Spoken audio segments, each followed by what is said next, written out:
dans le prochain épisode de Demain nous appartient.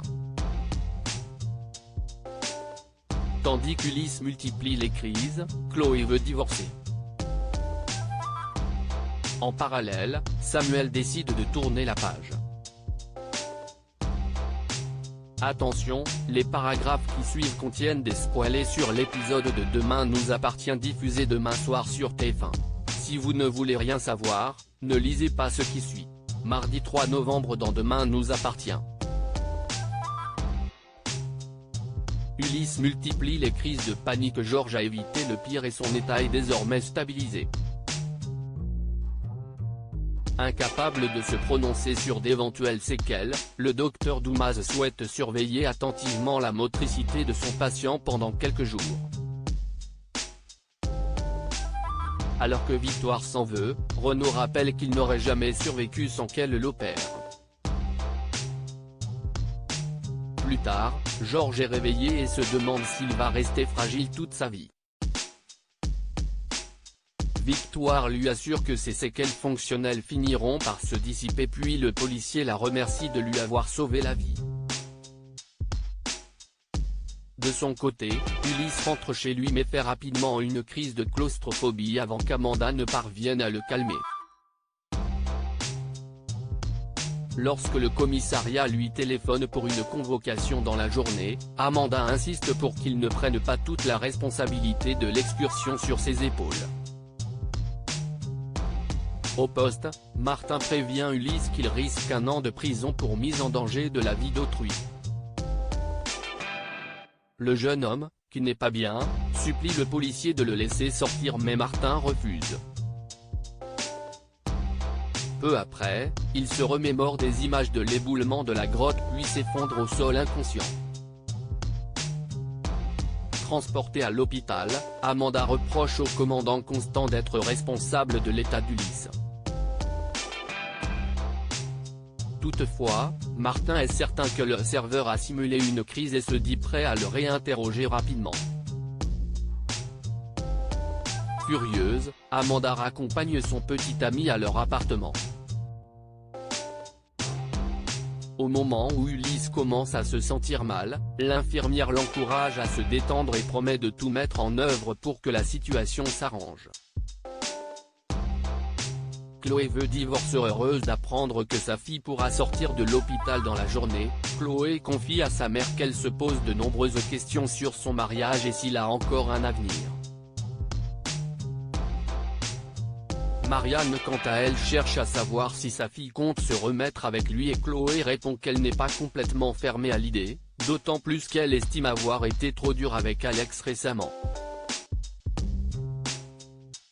Marianne, qui doute de la sincérité de son gendre, prie sa fille de ne pas se faire trop d'illusions et ajoute qu'elle est beaucoup mieux sans lui. Chloé se rend ensuite dans la chambre de Judith et se réjouit de la voir bientôt à la maison.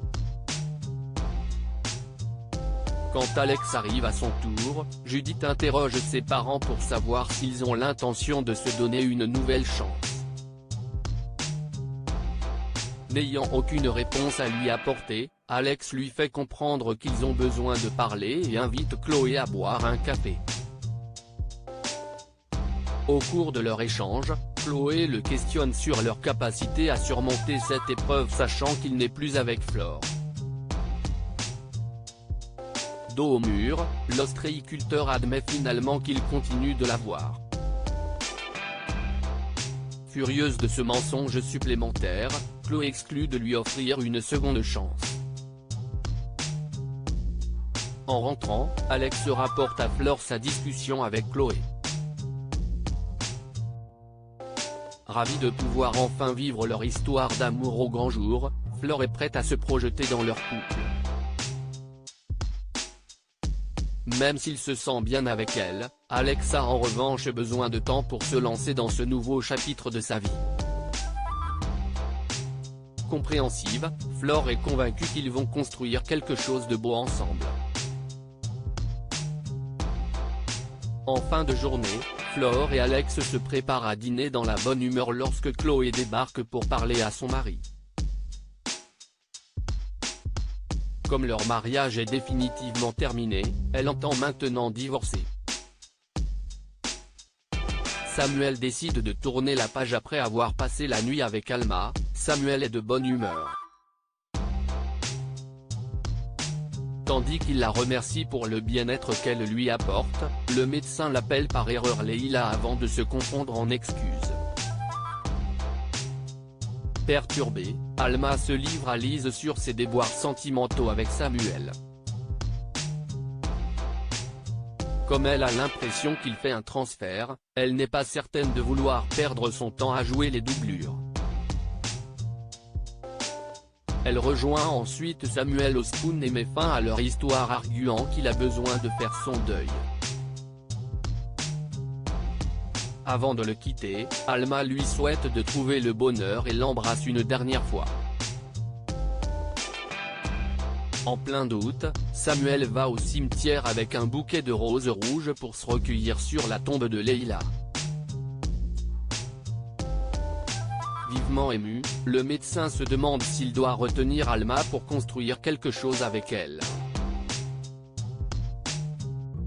Lorsqu'une rose tombe à ses pieds, Samuel y voit un signe de Leïla et s'empresse d'aller à la rencontre d'Alma à la sortie du lycée. Désirant construire une relation avec elle, il veut faire de la professeure d'anglais sa priorité. Dans la mesure où il a compris que Leïla ne reviendrait plus, Samuel garantit de tout faire pour l'épargner et la protéger. Alma accepte de lui laisser une chance et l'embrasse avec plénitude.